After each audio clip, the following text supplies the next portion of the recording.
for the dogs, for the dogs. School for the dogs, for the dogs. So, Jessica Maddox, tell me your exact title so I get it right. Yeah, I am an assistant professor of digital media technology at the University of Alabama. I earned my PhD in mass communication from the University of Georgia in 2018. Tell me about your field of study. Yeah, so I, largely speaking, just study social media and how social media contribute to internet pop culture. So I've always been interested in things like selfies and memes and YouTube and TikTok and Instagram and the like. And several years ago, shortly after graduating with my PhD, I became very interested in researching cats and dogs and horses and bearded dragons and all of the internet's pets. So because I was finding in my line of work that there really wasn't a whole lot of research being done on something that is so much a part of how we are online and how we communicate online. Even if you don't have pets yourself, I'm sure people encounter, photos of other people's pets. There's pet and animal Facebook groups and subreddits and TikToks. And I was just fascinated by how little there was out there. So I began to do research into this area. And now my book, The Internet is for Cats, How Internet Animal Images Shape Our Digital Lives, will be out this fall. I am not an academic, and I'm endlessly fascinated and frequently surprised about the areas of study that exist. I mean, there's so many. Once I discovered your work, I was like, obviously there needs to be people studying this in real time, because God knows in the future, this will be an important part of history that people will study. But it never really occurred to me that this was something that the internet, even in the modern internet, is something people are studying. Oh yeah, there's a huge contingent of people, who are in the field we call quote unquote internet studies. And it's a, huge and super fast growing field. It's really been around kind of in earnest since the 90s, but was obviously much, much smaller then and is now much more robust. And yeah, I mean, I even have, graduate students and students who are in their first semester of PhD come into my office and go, wait, you can study that? And I say, you can study anything. You can study absolutely anything you want. Yeah. Let me read a little bit from this article that you wrote called The Secret Life of Pet Instagram Accounts. Pet and animal images are ubiquitous on social media, with dog and cat photography playing a huge role in the visual economy of the internet. Such a visual economy is often referred to as a cute economy. And while pet and animal images are a substantial part of this culture, they are not the only type of material. Babies, mascots, cartoons, and animations can also be considered as part of the cute economy, but for the purpose of this work, I focus on pet images. Pet images within the cute economy are driven by the cute aesthetic, which creates a specific type of relationship between consumer subject and the weak cute object predicated on feelings of care and empathy. By the way, as I'm reading this, some of the things here you're quoting, but for the ease of reading, I'm you're good, not putting in the quotes. When one engages with a cute image, feelings may relate to innocence or help for one that cannot help themselves. Regarding pet images, these pictures may create an indexicality of wanting to care for the animal in question. An indexicality of care helps sustain the internet's cute economy, and it has certain positive implications for pets. In 2018, the American Society for the Prevention of Cruelty to Animals found social media has been a helpful tool for animal shelters, allowing them to increase public support and facilitate more adoptions. However, additional studies point out drawbacks. YouTube videos of endangered species and animals that should not be kept as pets are often cited as impetuses for people to pursue owning such animals. Similarly, the lack of context and education accompanying pet images means that while viewers may find certain behaviors cute, like a dog chasing its tail, the actions may actually indicate distress. This is something I think about a lot. Similarly, the cute economy is not exempt from looking relations, with the most notable being black dog syndrome, the phenomenon that refers to how black dogs and cats are passed over for adoption in favor of lighter colored animals, while black dog syndrome predates social media. Shelters across the U.S., Canada, and the United Kingdom self-report that individuals specifically request any animal but a black one has increased in recent years, with people claiming black cats and dogs are not photographable for social media. The cute economy is also intertwined with the entrepreneurial dynamics of social media. Lucas argues that within neoliberalism, there is a relationship between the cute aesthetic and labor, and cuteness is a specific type of work used on social media to attempt to earn income. While Lucas discusses how women perform cuteness as labor, previous discussions of the fur baby identity in the cute economy show how performing cuteness through pets can also be understood as a similar type of work. While cute is the defining aesthetic of the titular economy, it can also be a mechanism for achieving social and even financial capital. This complicates the cute economy by allowing it to simultaneously exist as a metaphorical cultural exchange and attempted actual financial transactions, thereby problematizing the cute aesthetic's purity and innocence. While cute is a predominant aesthetic and commonly associated with pet images, it is not the only effective practice at work. In addition to cuteness, this understanding also necessitates examinations of the affective stock individuals place in their pets, and such affectation manifests through joy.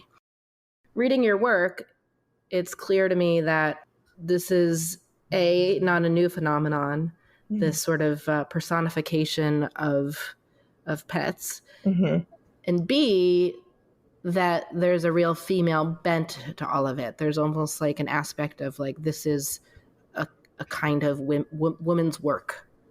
Yeah, absolutely. And I'll tackle the gender part first. Okay. And so somewhere my husband will listen to this and roll his eyes, because it's actually a interaction we had that started me off on this whole research, where we have two dogs, like, of course we do. And I turned to him one day several years ago and said, I want to make a Instagram for our dogs. And he rolled his eyes at me and said, don't do that. That's such a thing basic white girls do. And those were just like the magic words that got my research brain going, thinking like, is this a thing basic white girls do? What does that mean? How could I unpack that? Why would somebody make an Instagram account for their pet? Like, I knew why I wanted to in that moment, but I began to get curious about why others would. So my husband is very supportive. I'll also say that. But what I found in that research, though, is there definitely is a gendered bent to it. It's the people I talked to, it was by no means all women or individuals who identify as women, but it is a very strong gendered component to it. And this is also by no means a new thing. When I started reading about this project, I started reading books on the history of pets in the West, and particularly the United States. And I found that in the United States in the 19th century, women used to write letters to each other in their pets' voices. So like, that's, if we see, on Instagram today, people posting as their pet, writing like, oh, today I went for a walk with mom and then I got some treats. People were doing this in the 1800s, just, with pen and paper, not with Instagram. Furthermore, I found some really fascinating stuff about fashion, where people would incorporate their pets into outfits they'd wear out for a night in, high society.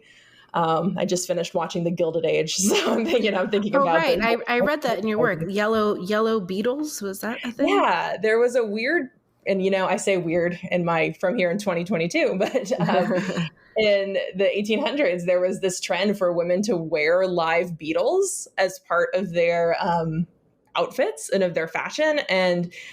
But they actually, they weren't just accessories. Like, these women kept these beetles as pets. And when a reporter from the Washington Post asked one of these women, well, does your beetle know you? The quote is, well, she expressed anguish at the beetle not being able to know her.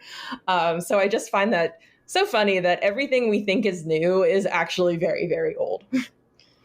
Well, I feel like in the early 2000s, when Paris Hilton was sort of the first influencer, Mhm. um, Oh, yes. and was always toting around a tiny dog in a bag. Oh, yes.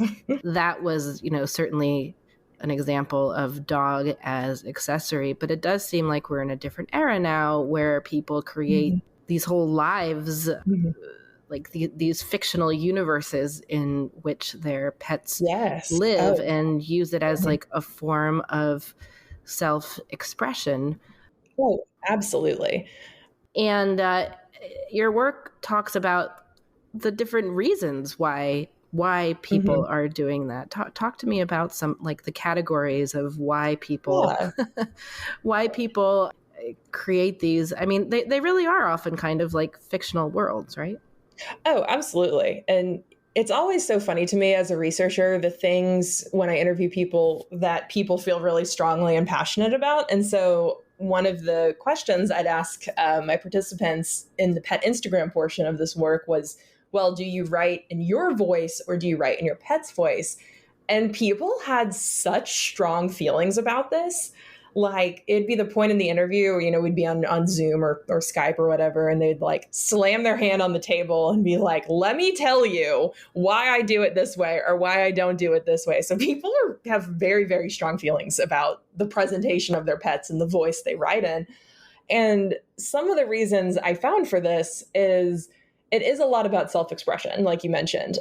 And the thing is, with a lot of these accounts, especially these smaller ones, so not the pet influencers, not the ones with tens of thousands of followers, but maybe your college roommate's Instagram for her corgi, right? We learn more about the poster than the pet.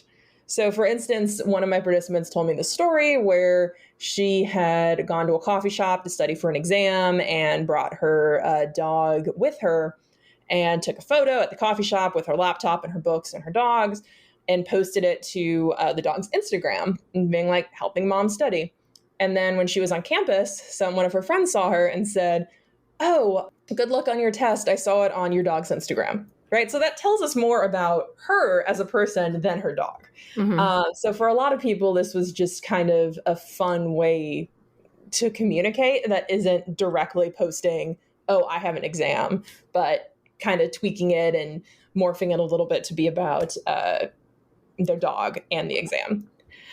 Which is it does kind of become like dog as accessory in that sort of case, right? Like, It does, because the dog becomes kind of a stand-in, or the cat or whatever animal becomes kind of a stand-in for the person, and a little bit, I will say, kind of like a prop to be kind of staged in certain ways. Again, I say this as somebody with my own dogs have a pet Instagram, and I do the same. So I'm not judging at all. There's no judgment here whatsoever. But yeah, it's, we do stage them to look a certain way on social media. what are some of the other reasons you found that people do this? Yeah, probably the most optimistic one. And I've actually found this in some previous research I've done as well.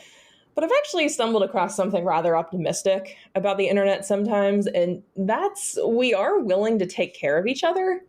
And by that, I mean, there's so much crap on the internet, right? There's people fighting over politics, and there can be harassment and misinformation and disinformation, and just there can be so much we don't like about being online. But one of the things, when I talked to people who ran pet Instagram accounts, hoped was that they really hoped people just got a little break from that. So while they were scrolling, doing the doom scrolling, they'd maybe just get a small, cute little break of seeing a pet, seeing something happy, seeing something wholesome. And for a brief moment, there's a little break from the doom scrolling, from the sadness and the madness and all of the less than nice stuff about being online. And I guess as a consumer of that kind of media makes you feel a little less I don't know what, or a little bit more connected, or I mean, would you say that? Yeah, I think so. And I definitely think it can make us feel connected even to people we don't know. So, I'm very active on Twitter as well. And, so often on Twitter, and I talk about this a little bit in my book, people will say, had a bad day, send pet pics, right? So like, so they wind up getting pictures from people they don't even know, sending these pictures to them just to try to cheer them up. So I think it can help us feel more connected in that way. I'm not saying pets are the solution to all the internet's problems by any means, but they do provide these, nice moments of connection and joy and smiles and a little bit of relief from some of the other stuff. I'm thinking of some accounts in particular, mostly run by women, that I find just hilarious. And I've realized, like, I've talked to our client Lola Barksdale, whose owner is named Rachel. I had her on the podcast a few years ago talking about her account, because I mean, I knew Rachel and I knew the dog, and I just found her account to be, I still find her account to be really, really, really funny in a way. Like, I didn't really know that side of Rachel until I started to follow her Instagram, and I began to appreciate like that it was a kind of like art form for her that she had, and that it was also like it was pegged to the dog, but also kind of arbitrary, because I mean, we project so much onto our pets, and the dog that I see might have been a totally different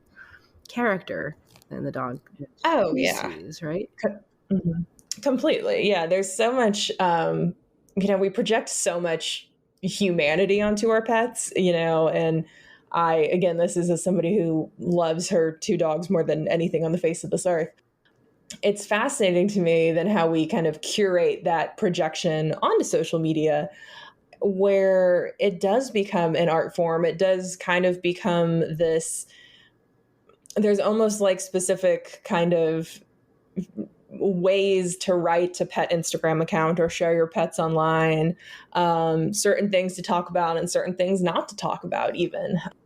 For instance, people told me when they talked about quote unquote sadder topics like pets passing away or rescuing a pet even from a tragic situation, which to me, that's kind of uplifting, but people would lose followers because they didn't want to engage with the sadder kind of content. But so it is definitely kind of a little bit of a performance, a little bit of a curation, so much of the way all social media content is. What was the reason for you starting your pet's Instagram account then? Yeah, so my younger dog, speaking of kind of tragic rescue stories, my 3.5-year-old dog, Rudy, was found thrown out of a moving car in Tuscaloosa, where we live. And he was taken to the local shelter. So shout out to Tuscaloosa Metro Animal Shelter for saving my baby. He had 5 leg fractures and 3 surgeries before 8 weeks old to correct his brakes. And so now he has over 30 pieces of metal holding his legs together. And originally we were fostering him, and then we foster failed. We just couldn't let go of this baby that we had, taken such care of. Like, we got him, he was on 24/7 crate rest, so couldn't even go out of his crate to go to the bathroom. So it was just a lot. And I kind of wanted to share his story because I thought, this dog's been through a lot. I was posting so much about him on my own Instagram, and I was like, well, maybe I should make a separate space for my dogs since I'm posting so much about them on my own account. I always think, what if you had to explain to your dog, like, I'm taking pictures of you so I could share it with people that I might not necessarily know, right, and speculate about what's going on in your mind.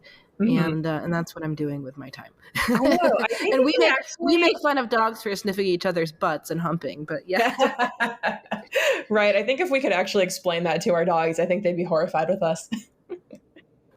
You write about actually how YouTube has taken some actions against certain kinds of Yeah. Mm-hmm. against certain kinds of content about pets that Mm-hmm. people share. And I guess other outlets have probably done a Mm-hmm. similar thing. How and why is this kind of content regulated? That's a great question. And, for as much as I talk about the joy and the cuteness and the fun that comes from sharing, there's, some negatives and some dark sides to sharing pets and animals on social media. And this one instance I'm thinking of in particular from YouTube kind of references that. And I'm blanking on the date because, I can't even keep track of what time is anymore, but maybe it was a year or two ago. YouTube banned, just in general, the category of fake animal rescue videos. And when I first came across this, I was kind of startled because I didn't really know what it meant. But upon doing some digging into it, people were staging these really horrific situations for animals and dangerous just so they could come in and save them. And I'm happy to give some examples if you want, but I'm also happy to gloss over and just move on. Yeah, no, I mean, what's an example? Were people doing this without saying that they were fake? Yes. So people, well, they would do it and then kind of at the end be like, haha, JK, I staged this whole thing. So it was instances of like burying kittens or puppies alive and then digging them out, or tying them to train tracks, or putting them in pens with dangerous snakes and things like that. And then saying, either in the description or kind of at the end that, oh, this was, a performance, this wasn't real, the animal wasn't in ever any danger, which is questionable. But YouTube, at the urgence of many kind of animal rights and welfare groups, kind of put the hammer down, slammed the hammer down on these videos and said, no more. Instances of animal cruelty do go against YouTube's community guidelines, and they now say these fake animal rescues, even though they are quote unquote rescues, are still cruelty because it is a manufactured situation that's putting the animal in danger. So YouTube issued kind of an outright ban on this. And it does get pretty, kind of questionable and interesting to see how platforms do regulate animal content. Things like the pet trade, or the trading of like illegal animals on Facebook was really, really big for a while. They've since kind of cracked down on it, and it's not as big of a problem as it used to be, though I'm sure it still exists to some extent. But then I also have encountered kind of smaller scale content moderation problems where people in cat or dog Facebook groups that are just here to like share cute photos of their animals get into some pretty heavy fights about what should or should not be allowed in these groups. So it's kind of a platform issue. And then it's also like a group issue to decide, what kind of pet and animal content are we going to allow in our space. Yeah. And there's just flat out abuse happening too. I remember last year someone sent me these terrible videos. I think it was on TikTok of this woman who was like breaking her dog's leg on the video. Yeah. And and I was like, I don't know what they were like, can you help? I was like, I don't know what I'm supposed to do. It's like, what can you do in that situation? Yeah, and I dug a little bit and realized that she had like 50 accounts, and so she must just get like banned and then do it again, and do it again. On this topic of the sadder stuff, you wrote a really interesting article for Slate about how attracted people seem to be to stories about Ukrainian pets. Yeah. Is this a bad thing? Should we feel guilty about this? That those of us who have spent more than a little bit of time looking at the pictures of zoo animals and reading about people rescuing animals? And, I would say I don't think so. And what I wrote about in Slate and why I felt so kind of compelled to talk about this was relating to what I found in my research is, animal images on the internet as self-expression. These animals aren't taking the photos themselves, right? The zoo animals aren't getting out of Ukraine themselves. So behind every animal, some of the heartbreaking animal images we saw coming out of Ukraine earlier this year, and still do to some extent, there's a human. There's a human carrying the pet. There's a human arranging the transport. There's a human who's lost everything, so for their cat. And I think that seeing those pets, seeing those animals actually really does remind us of the humanity behind the atrocities going on over there. Definitely a lot of images of, kittens being rescued from rubble. I think I remember some of people fleeing into Poland with their pets. They couldn't carry a suitcase or bag, but they had their dog, right?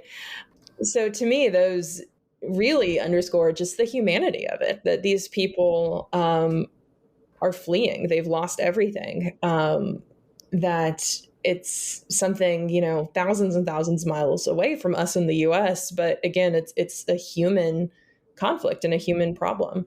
And I think the animals help us kind of remember that. So for the same reason, my research participant who talked about, they saw my Instagram, my dog's Instagram, that I had an exam. And so they knew to say good luck when they saw me. We can see these photos of the animals and their humans dealing with tragedy in the Ukraine and say, wow, those people are really going through a lot. It's interesting how I guess, like, we talked about this a little bit already, I guess, but just It's interesting to me, like, the reasons people give for creating accounts for their dogs. It sounded like they kind of are there are certain categories of reasons people go online as their pets. Would you say that's so? Yeah. So I think, in general, people can do it to share information, or they can do it to express things about themselves. They can do it to connect with others. They can do it to share joy, share cuteness. And some do it too because they do want to try to become pet famous and become a pet influencer. I talked to so many people during the course of this project that were like, well, yeah, we were thinking about getting a dog, but man, if we could make some extra money or get some free stuff, that would be great. And, don't get me wrong, who doesn't like extra money and free stuff, right? But yeah, that's become kind of a big part of it, that again, everybody thinks it's so easy to become internet famous, but it's actually quite difficult. Takes a lot of kind of time and effort and work, and also a little bit of luck. The famous internet dog Tuna, that like a Dachshund Chihuahua kind of mix that has the really bad underbite. One of the reasons he got so famous was kind of in the early days of pet Instagram. So kind of closer, maybe like 2011, 2012, Instagram randomly featured them on their homepage one day. And everybody just kind of fell in love with this quirky looking dog. And now he's a internet celebrity that's at PetCon every year, the pet internet convention, and just has millions and millions of followers. You also talk about the This Is Fine dog, who's a cartoon dog, right? You talk about your in-depth conversations about the This Is Fine dog. Yeah, my book, when I first pitched it, was originally called This Is Fine, and the press was like, that doesn't make sense. Kind of changed the title. And to their credit, The Internet Is for Cats is a much better title. That's why they're the professionals and I'm not. But yeah, I think that This Is Fine meme is, if you've spent any time on the internet, you've probably seen it. It's the dog sitting it's a cartoon dog sitting in a room that's on fire, and the dog says, "This is fine." And I believe the original creator was Casey White for his internet comic strip. But the meme took off in digital culture and on the internet and in social media, as these things do, to kind of describe when things are not great, but you just kind of have to grin and bear it, the "This is fine" meme is a great response. And the meme resonated with me to kind of help talk about some of the and explore some of the things I wanted to talk about regarding pets and animals on the internet. Is that, yes, there's the cute and the joy and all the great stuff, but then like we mentioned with the fake animal rescue videos and the cruelty, there's some not so great stuff too. But why in that cartoon does it need to be a dog? Like, wouldn't it work if it was just a person sitting there? I think it would have. But I think by the fact that it's a cartoon dog, I think makes it a bit more absurd. And I think when we want to use that meme to respond to anything, even just this week, I think I sent it out in, one of my group chats. It's still a popular meme. I think the fact that it's a dog makes it a little absurd, because anytime we're using that meme, well, not anytime, but most of the time when we're using that meme, it's probably about an absurd situation. It's been used a lot in political situations. People use it in response to their, favorite sports team not doing so well.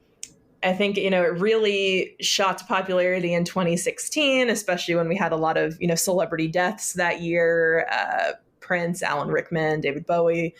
So I think it's the absurdity. I think it still could have been a successful meme with a person, but the fact that it's like a dog sitting at a table, which, isn't something dogs, well, in my house aren't. Dogs sitting at a table drinking coffee. Yeah. I don't know. I get frustrated sometimes about how, it's in the book Culture Clash by Jean Donaldson. She has a whole chapter where she talks about how messed up we all are about dogs, largely because of Walt Disney and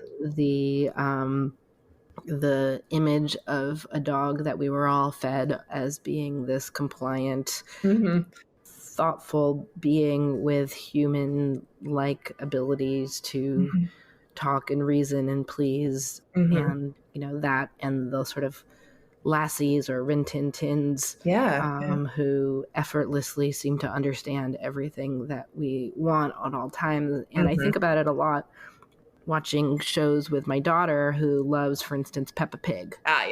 Which is about pigs, but they have not, except for the fact that they love jumping in muddy puddles and they snort when they laugh. There is nothing really pig-like about Peppa Pig, right? Or there's nothing tiger-like about Daniel Tiger, really, except he roars when he's upset. Why do we need to? I guess anthropomorphize is that the right word? Yeah. Animals. Why can't we just let animals be animals and have cartoon humans in these situations? On the one hand, I could see someone saying oh, what's the problem with it? Don't be a Grouch about this. Don't be a Scrooge. But on the other hand, I think it can lead to this anthropomorphic view of the world of I don't know. Projecting our own values and abilities and oh yeah, I completely understand what you're saying, and yeah, don't worry about being a grouch. The fastest way to clear out a party is to invite an academic, and we'll make everything fun sound complicated. I get called a grouch a lot. But no, I think you're absolutely right. Disney too, the Disney dogs. The super understanding and obedient lassie. I think after 101 Dalmatians, and you might know this better than I do, the American Kennel Club saw it was the highest increase in breed registrations in history for Dalmatians, followed by the sharpest decline, because everybody then wanted to go get a Dalmatian. And I found something kind of similar in my research with corgis. The internet loves corgis. I know, it's those butts. It's the butts. It's, and what's not to like about the butts? They're cute, they're big, they waggle. It's adorable, right? Yeah, what's not to like? But I think the internet love for corgis, and again, this is something you're probably more familiar with than I am, has kind of masked the temperament of corgis, that they can be some of the more difficult dogs from what I understand. So one of the people I talked to said, yeah, I got a corgi because everybody on the internet had a corgi and they were cute and I wanted the cute dog. And I was vastly unprepared for how difficult this dog was. She's like, I love this dog, don't get me wrong, but the reality of living with this dog is so different from the internet love for corgis that's everywhere. So yeah, we definitely do project our own ideas and beliefs, and that can kind of mask some of the realities of living with these pets. Right. So what's to be done about it? What's the future? What's the future of cats on the internet? Yeah, what is the future? I definitely think we're going to see an increased rise in pet influencers, like not just people that want to be internet famous, but more and more actual companies using pets and animals in their marketing campaigns. When I went to PetCon and did some field work for my book there, they were talking about how pets are the best influencers because, and I quote, a pet isn't going to get drunk at a party and hurt your brand like a human is, end quote. So there's definitely interest there from corporations that I think we'll see a lot more of that. But they also have shorter lifespans than, your 17-year-old cute girl. Absolutely. Which, have you heard about the cloning? How pet influencers will clone their pets? I mean, I know about dog cloning, but I didn't know that this was a thing in the pet influencer world. No, so, I guess tell me more.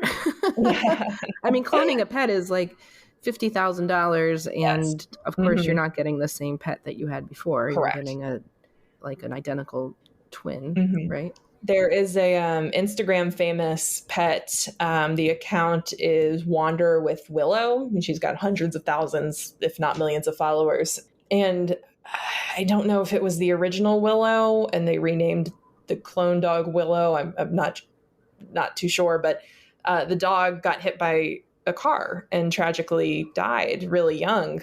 And so they cloned the dog and continued the account with the cloned dog. So yes. So while you're absolutely right, pets definitely don't have the lifespans as humans do. People have kind of started to find some ways around that. Wow. Well, then there's something else that's come up that I'm sure you must have encountered in your research. Is like if you have, and I could think of people I know in person who've dealt with this. Like you have, 100,000 followers and an account named after your dog, and then your dog dies, and then you get another dog. Do you start a new account? Do you rename your account? Do you start is it worth starting from zero, or do you? I definitely have encountered this. I think the tactic is there's often when this happens, what I found is, the accounts will kind of go quiet for a little bit, like after they lose their pet. And then, which I totally understand, I will be a wreck for forever when I lose mine. But then there's kind of this rollout of the new pet. So, and it's typically done on the same account because the fan base is already built in. You don't have to start from 0 followers. You've got 100,000 or so, or a couple 100,000. So your audience is built in, and then you can just introduce them to this new pet. And I think it does have to be done kind of strategically. Again, that kind of performance and that art form that we're talking about, by making connections in the beginning back to the pet that is passed, back to the pet everybody was originally here for. And then over time that can kind of phase out, and then the account can be all about the new animal. It's a reality of having a pet that you will most likely outlive your pet. And for me, it's actually one of the places where the this modern way of sharing about our pets seems most beautiful, because when you do have a pet that dies and that pet has a social media presence, or you have a social media presence, I could imagine that if you do have all these followers online, that outpouring could be sweet and helpful and help you kind of feel like your love for your pet is being appreciated by others, or like you know that your pet is being remembered by others. But then again, so much of it comes back to me, you know, I think the very first dog training conference I ever went to was the Association for Professional Dog Trainers. It was in 2010. And I'm racking my brain now to try and remember the name of the person who was speaking. This woman was speaking. She made the point that the dog that I see when I look at my dog and the dog that you see when you look at my dog, those are different dogs. Absolutely. Like, I mean, we touched on it a little bit before, but any relationship is any relationship is really about you. I mean, I think romantic relationships, that's a realization people can often come to, that like the love that you feel towards one person exists actually inside of you. Absolutely. And that's why like being in love with two different people can feel similar, because or many different people can feel similar, because it's like, it's, you know, it's your brain chemistry. It's the stuff inside of you. It's not like this, you know, necessarily like special qualities that exist only in one person that spark this in you. And I somehow never really thought about that at all, or, you know, certainly not in terms of pets until she said that. And I see that with cats and dogs, etc., on the internet, that you know, someone might love, like I was saying, Lola Barksdale, you know,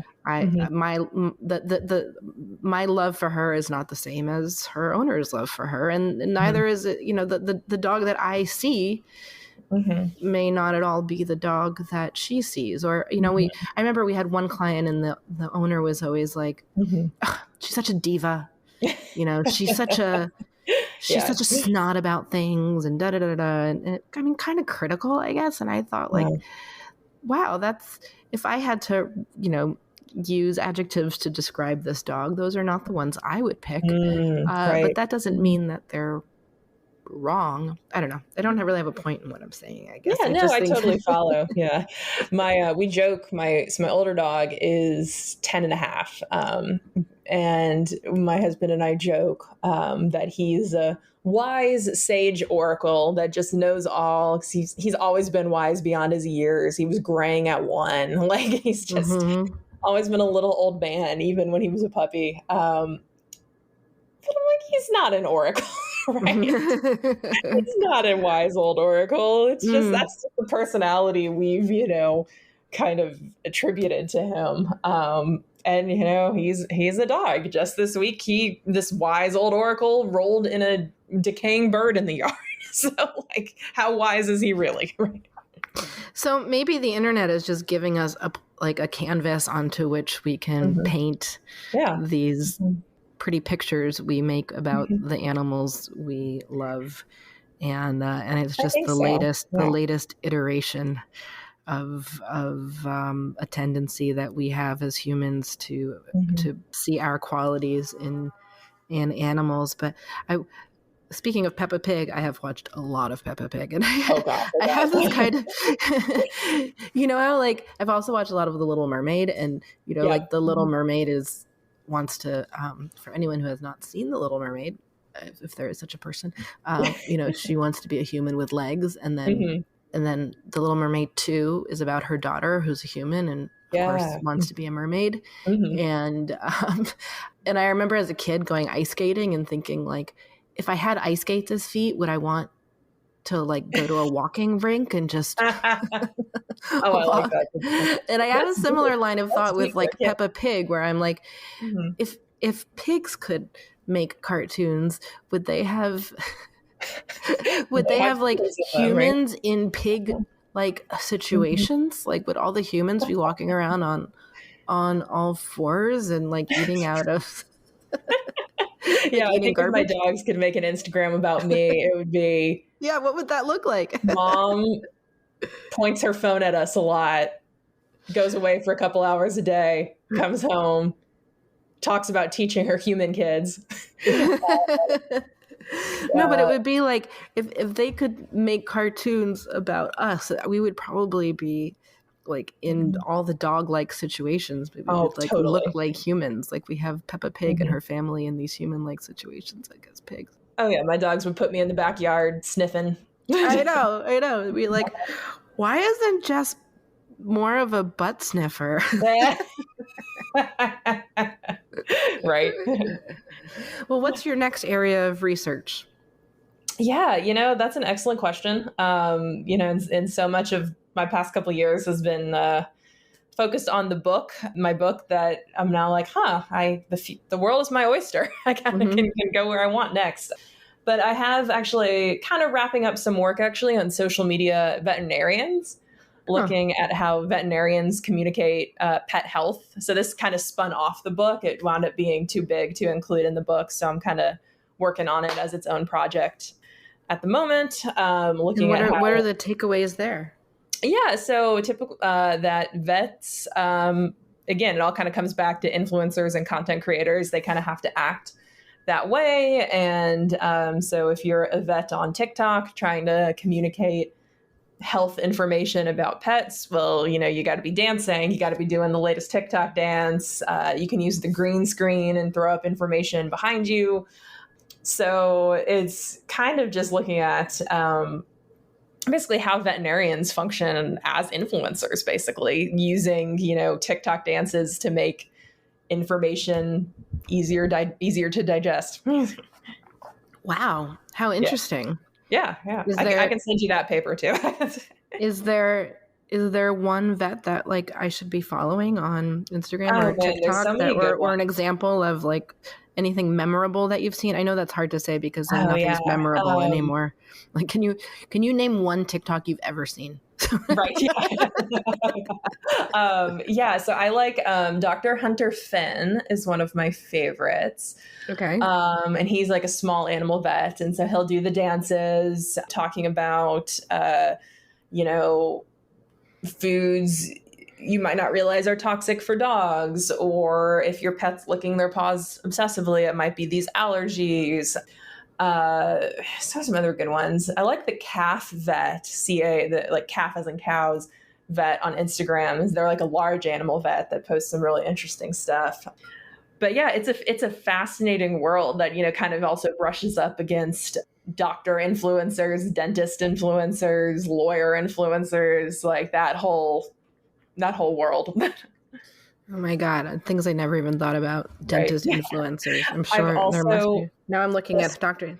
Here he's wearing green scrubs and he has a video called Why Does Your Dog Lick Its Paws? Weird Weekends episode about rap. And it says it could be a few different reasons such as allergies. Oh, he's really cute. And he's just like dancing. Yeah. This infection or foreign material, and he's doing like a whole bit. We live in a really weird time. We really do. You picked a good moment in the world to study, I guess. Yeah, for me as a researcher, it's all gold. Like I also recently, just this week, discovered so are you familiar with like NFTs? Yes. Mm-hmm. Yeah, I think we all are, whether we want to be or not at this point. The first NFT, or one of the first NFT projects, was actually called Crypto Kitties. So you could buy an NFT cat. Okay. An NFT like cartoon cat. And then from what I understand, I haven't been able to like get into the community because I do not possess any cryptocurrency and don't have thousands of dollars to buy an NFT. But you could buy this NFT of a cartoon cat. And then from what I understand, the community inside is kind of like Neopets. Do you remember Neopets? In like the 90s, where you could buy a little pet and like feed them in the town village and like take care of them. Those little things like like the size of a cookie that had little buttons on it that you would push? Oh, those are the Tamagotchis. So Neopets is all online. Oh, okay.